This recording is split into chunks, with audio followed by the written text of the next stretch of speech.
All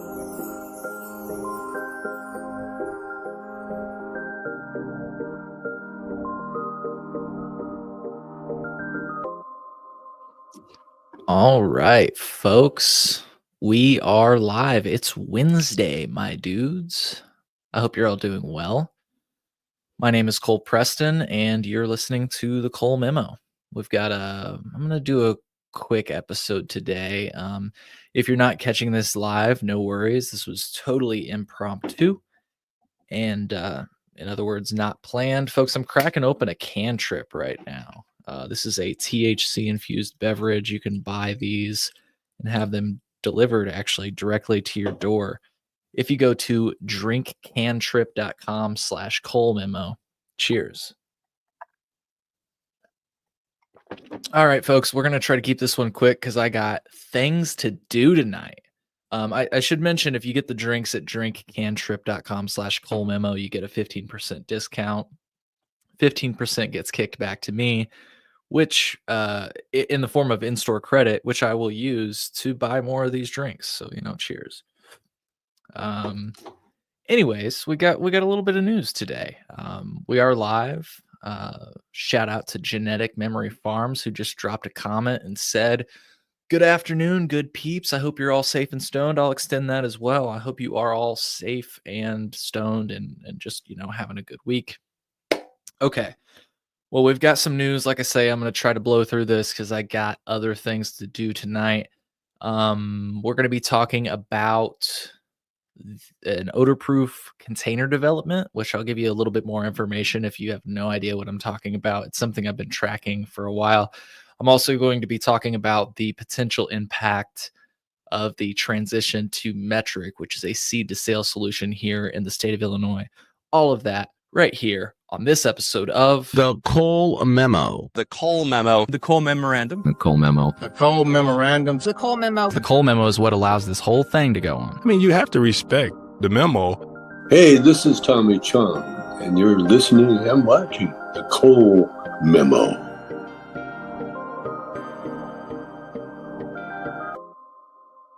All right, so just a little bit of housekeeping.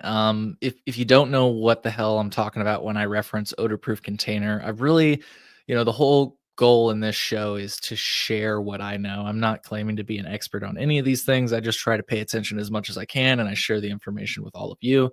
And when I do that, I try to do my best to share the work or cite my sources, if you will. And so, for example, I'm going to show this YouTube video right now. Forgive the fact that I'm literally looking at the live stream right now. I'm going to wave at the camera, and probably in a few seconds, you'll see me waving at the camera.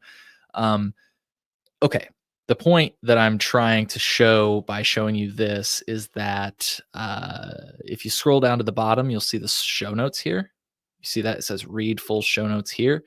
And if you click on that, it'll take you over to my website, which has the links that, there's a lot of links here. And so if you don't know what the hell I'm talking about, I would recommend going through some of these links. And in fact, I would even recommend when you click on these links, for example, this one, you'll see more links. I have covered this subject in depth. So I don't plan to retread that water in today's episode, but I am trying to give you all that you need in case you just don't know what I'm talking about. So there was some news today, and that's what we're going to be discussing. The Chicago Police Department has agreed that officers will not search vehicles based on the smell of raw cannabis. Let's watch this news report. That is promised to states. Okay. Heather, you reported today that there's a new agreement on when and why Chicago police officers can search vehicles if they smell cannabis. Tell us about these new rules. Well, it's complicated because it involves the consent decree, and everything involving the consent decree is complicated. But essentially, the coalition of police reform groups led by the American Civil Liberties Union of Illinois said that CPD was impermissibly trying to rewrite their policy for investigatory searches to allow officers to search a vehicle if they smell raw cannabis. Now, this is based on an Illinois Supreme Court decision that said that that was a permissible reason to search a car, since state law requires raw cannabis to be kept in an airtight container in cars. Now, However, the coalition said nope. The consent decree said no searches based just on the smell of cannabis, either burnt or raw. And they said today in a court filing that they had reached an agreement, and they were relieved that CPD had sort of dropped this push, and that in this policy, it will only be permissible for officers to search a car if they smell cannabis, raw cannabis, if they have another reason to suspect criminal activity. So it's complicated, but it is a very important sort of, push towards resolving these issues at the heart of the consent decree. You've also done some reporting on the city's 28-year contract with ComEd. Okay, so pretty interesting. Kudos to Chicago. That's a pretty large population that no longer has to worry about the smell of burnt or unburnt cannabis in their vehicles. Chicago, once again, is leading the state, at least in the context of cannabis, is leading the state with regard to cannabis policy. And if you're wondering, what the hell do you mean by that, Cole? Well, from what I understand, Chicago was one of the first cities to decriminalize possession of cannabis. I also got to give a shout out to Urbana, home of one of my favorite Illinois representatives in the context of cannabis, Representative Carol Ammons, who's actually been on this show in the past. If you want to check out the episode that we did together, notably Carol Ammons, even though she is pro cannabis, was one of, I think there was maybe a couple, maybe 2 or 3, I'm not sure. But let's just put it this way. Carol was one of the only representatives to vote against the Cannabis Regulation and Tax Act, which everybody says legalized cannabis in Illinois. The reason I say everybody says is because I think my definition of legalization is different than the conventional definition of legalization. I believe that cannabis should be fully decriminalized. I believe you should not have any possession limits. I believe you should be able to grow it at home. But I digress. If you'd like to see my episode with Representative Carol Ammons, if you go to colememo.com, I'm showing it on my screen right now, do a search in the top right-hand corner for Carol Ammons. You'll see that episode 64 features Representative Carol Ammons. You can also watch my mini documentary, which features a lot of different things with regard to Carol Ammons, including her speech that she gave before the CRTA became law, and why she voted against it. She's also fixed things with the CRTA after the fact. For example, for a while, if you wanted to get any cannabis-related offenses expunged from your record, you had to pass a cannabis drug test, which doesn't make sense, in my humble opinion. I feel like if we are saying that cannabis is legal now, then you shouldn't have to not smoke cannabis to get the record that the state charged you with off. Sorry, to get the charge that the state hit you with for cannabis off of your record. Again, though, I digress. What the hell was I even talking about at this point? Oh, I was giving a shout out to Urbana and Chicago for sort of leading Illinois. Urbana also had decriminalized cannabis possession. I don't know if it was before the state did, but just trying to give credit where credit is due. Anyways, I'm curious what you all think about this. Chicago has said now that CPD officers will not. I mean, based on the Supreme Court rulings and based on what this report is saying, I think they're not going to be searching vehicles based on the smell of cannabis anymore. At least smell of cannabis alone. I always like to say, folks, that is the difference. I believe even with the ruling, which again, check out the show notes for this episode that I showed at the beginning of the episode. The Supreme Court ruling, which I've covered in depth with lawyers, and I've covered it in articles that I've written. The smell of cannabis can still be used with the totality of the circumstances. It's just that the smell alone cannot be a reason to detain you and search your vehicle. So, if you're speeding, if you've got a joint lit in your hand or on the center console, these are things that they can take into that totality of circumstances. And at that point, they could still search your vehicle based on the smell of cannabis. But It wouldn't be the smell alone, it sounds like, in Chicago anymore, and that seems like a little bit of a win there. So, um, good stuff. Good stuff. I'm curious what you all think about it. If you're tuning in live, if you haven't already, smash that like button, hit subscribe. We are live, so comment below, and I'd be happy to display your comment on screen like I did earlier with my friend Genetic Memory Farms. You can see their comment right here. Okay, let's move on to the next story. This will also be in the show notes, so I'm going to share my screen. It looks like we did get a comment in here. This may be a tacit omission. This may be a tacit omission that there is no practical distinguishing characteristics between burnt and unburnt or vaped dry flower, and that move is necessary to keep out of legal entanglements. I agree, Genetic Memory Farms, and once again, thank you for tuning in. Okay, let's look at the next story that I plan to cover today. And once again, you can find this PDF that I'm about to display in the show notes. This has been making some waves online. So as you may know, I've covered in the past, I might have to drop these links in the show notes as well. But if you do a search for Metrc, spelled Metrc, you'll see the content that I've covered with regard to this topic in the past. Satisfied Mind commented and said, "Afternoon, Cole and friends." Good afternoon, Satisfied Mind. I hope you're doing well. So I'm going to zoom in on my screen so that you can read this a little bit better, hopefully. And this page out of this PDF that I found from Metrc has been making waves. I first saw a picture of this on Illinois Trees, which is a forum for cannabis users in or visiting Illinois.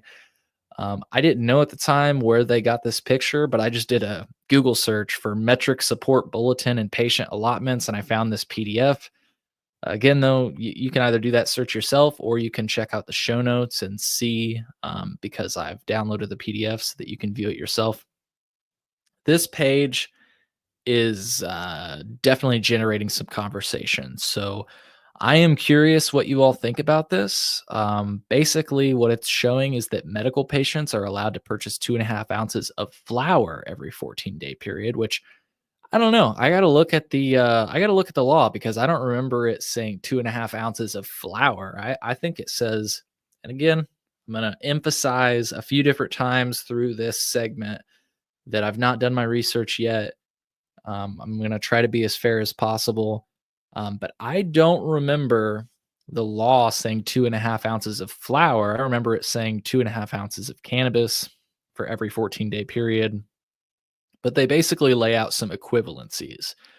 So basically, they say 2.5 ounces of flour is equivalent to 21.3 grams of concentrate and 21,300 milligrams of infused edibles.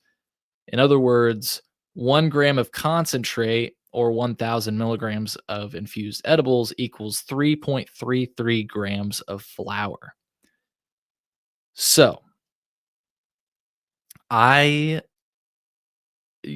people are sharing some thoughts with regard to this, and some people that I've seen online talking about this say they feel this is unfair because there's no equivalency when it comes to adult use cannabis.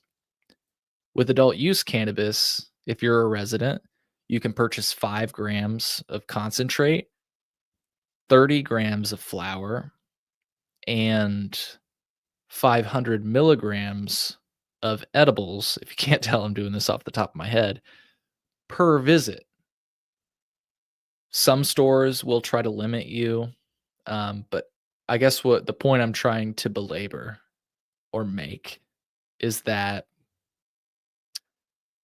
you could go and do, a circuit in Illinois, or just, you could also just, let's do this math here. What is 5 times 14? 5 times 14 is 70. That means in a 14-day period, an adult use customer could hypothetically purchase more than a medical cannabis patient. Because a medical cannabis patient is limited to, according to this PDF, a medical cannabis patient would be limited to 21.3 grams of concentrate within a 14-day period. So here's the thing, folks. I'm going to try to be fair here. I remember there being equivalencies like this for a while. I feel like I don't know when it changed. Here, let me just try to lay out. I remember when I first became a medical cannabis patient that I was buying a lot of dab cartridges or cannabis concentrate cartridges, whatever you want to call it. And I remember like within a week going in and they were like, Cole, you can't buy anymore because you've exceeded your allotment. And I said, there's no fucking way that I've bought 2.5 ounces of gram cartridges because I don't even know. Let's do 2.5 times 28, which isn't exactly an ounce, but that would mean that I bought like 70 cartridges in a week, and I did not do that. I didn't. And I remember they explained, well, cartridges take off more from your allotment than, it's not just a gram. And I remember actually, I have been searching for this for years. I used to actually have the formula. I could tell, um, you know, how much I used to be able to plug in the gram plus the percentage of THC equals how much it would take off your allotment. And I used to fucking have that formula and I lost it. Kind of bummed about it. But going back to this, it seems like now the formula is 1 gram of concentrate equals 3.33 grams of flour, and I guess 1,000 milligrams equals 3.33 grams of flour. Yeah, which sort of makes, I think that kind of makes sense. But again, the point that I led off with still stands, and I want to acknowledge this comment that came in from Satisfied Mind. This is the other thing that I learned, that a gram of RSO equates to, I remember I did that because again, I had this formula and sometimes I could see it was like, oh, 6.78 off of my allotment. And what Satisfied Mind is saying here, 1 gram of RSO equals 7 to 8 grams off of the allotment, depending on the THC milligram. I wish I could fucking find this formula. I'm sure some math whiz could just figure it out. I mean, it seems pretty clear cut. It almost seems like we don't have to find the formula anymore because we're displaying this PDF here, and it seems like 1 gram of concentrate, apparently no matter I mean, it doesn't say it doesn't say anything about the THC percentage. It just seems like 1 gram of concentrate or 1,000 milligrams of infused edibles equals 3.33 grams of flour. Anyways, the point I'm trying to make, I'm just trying to tell you what I've seen online. People are saying that they feel this is unfair. Because even an outer stater, let's do a little bit of math here. Out of staters are limited to 2.5 milligrams of concentrate. So 2.5 times 14. That means a person that's not even living in the state of Illinois, if they went to the dispensary, to one dispensary, I mean, again, you could hypothetically do a circuit like I mentioned Urbana earlier. I think Champaign, Urbana, which are 2 towns that are really close together, has like 3 or 4 adult use dispensaries. I could be wrong. You could go to each of those and buy 2.5 grams, or that's if you're out of state. You could buy 5 grams per each location. And the point I'm trying to make is that and the point that others have made online is that it does seem ridiculous that hypothetically an adult use customer that's not even from here could acquire more cannabis concentrate in 14 days. So, if you're limited to 2.5 grams, in 14 days, you could get 35 grams of concentrate. Meanwhile, medical patients are limited, at least with your out of the box, as I say, your out of the box allotment, which is 2.5 ounces, you're limited to 21.3 grams. I'm curious what you all think about this. Not the end of the world. There's also the option to, increase your allotment, which is ultimately what I had done at the time when I figured out that this has existed. Again, I don't think this is a new thing. One of my questions is, was there a period of time where it was 1-to-1? Because I thought there was. I thought there was like a period of time where, like I said, when I first started purchasing these products, these cartridges, RSO, I remember they would take like between 5 to 8 grams off of my allotment. But I also remember a period of time where like that changed and it was 1 to 1. In other words, if you bought a gram of concentrate or a gram of cartridge or a gram of RSO, that it literally equaled 1 off of your allotment. But I could be wrong. I could be wrong. So anyways, let's read some comments here before I close out. Missouri says, or sorry, Genetic Memory Farm says, Missouri uses a similar conversion to create an overall limit. My question is, what is a worst case scenario for this? A consumer pays too much for cannabis, then is stuck with a bunch of products. Yeah, exactly. These limits are fucking silly, and that's why I love states like Michigan where you can quite literally buy as much cannabis as you'd like. They just separate the transactions, at least the stores that I've gone to. Satisfied Mind says Metrc doesn't set our allotment, the state does. Maybe Metrc will just have to fix their system. Again, though, I don't know. I don't know if they're like, would I like a fix so that it's 1 to 1? Yes. But I'm trying to be very fair here in saying that I don't know if it's always been that way. Because I remember being stopped at my dispensary and them saying, Cole, you've exceeded your allotment. I was like, what the fuck are you talking about? And they were like, yeah, so looking at your history, it looks like you buy a lot of cartridges and maybe a little bit of RSO. And those do not equal 1 gram of RSO, or 1 gram cartridge does not equal 1 gram off of your allotment. And I remember learning that. I also vaguely remember I do not go to the dispensary as much as I used to, back in the medical days. I can't tell you the last time I've been in the dispensary, to be completely honest. But I remember a period of time, and I could be wrong. I could be wrong about this, but I swear there was a period of time where a gram cartridge equaled a gram off of your allotment. I could absolutely be wrong on that. But back to a point that Genetic Memory Farms said, Missouri is not alone. I remember the first time I went to Colorado, I was like, I want an ounce of flour. I want a couple candy bars. No, I don't think that's how it went. I think I saw some drinks. I saw some wax. In other words, some concentrate. And then I was like, and I'd like an ounce of flour. And they're like, oh, no, you can't do that. And I was like, what the fuck are you talking about? And then they explained the equivalencies there, where it was like, if you get a couple of grams of concentrate, you can only get 8 grams of flour. So, I'm not saying Illinois is alone in these conversions. In fact, I would actually say in a weird way, Illinois is sort of progressive with this, because in Illinois, you can get 30 grams of flour, 5 grams of concentrate, and 500 milligrams of edibles.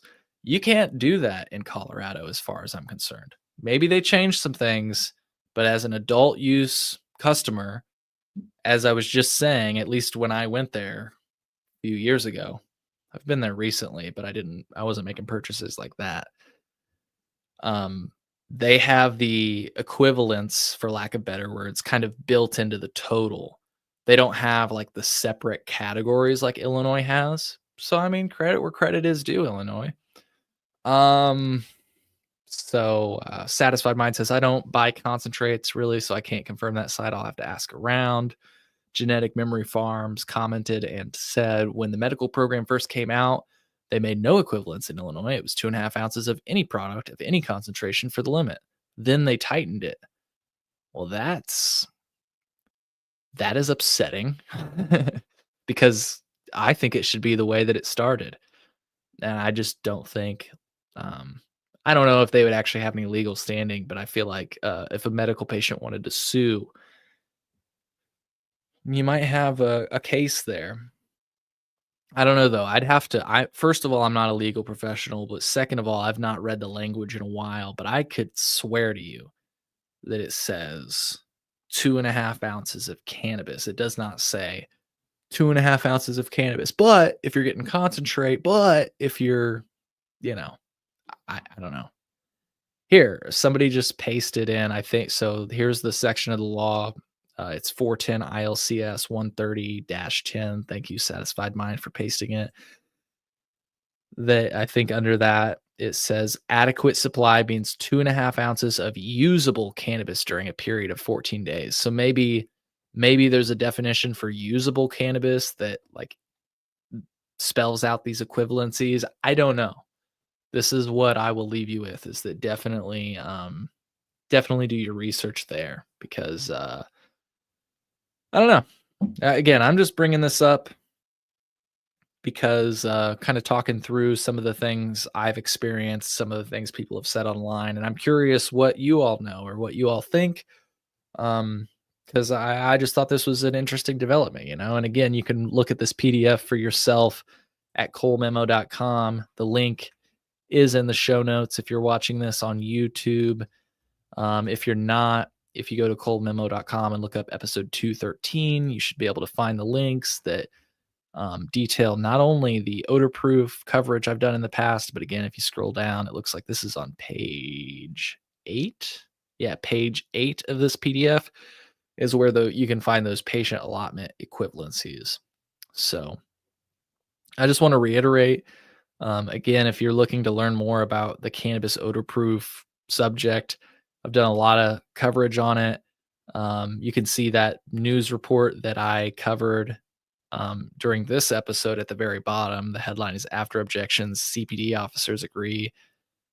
CPD agrees officers will not search vehicles based on the smell. You can find that. But if you're looking for my coverage in the past on this, I pasted a smattering of links here. And then also, if you go to those links and look in those show notes, you'll see more links. And then there's a lot, because I've really tried to hone in on this topic.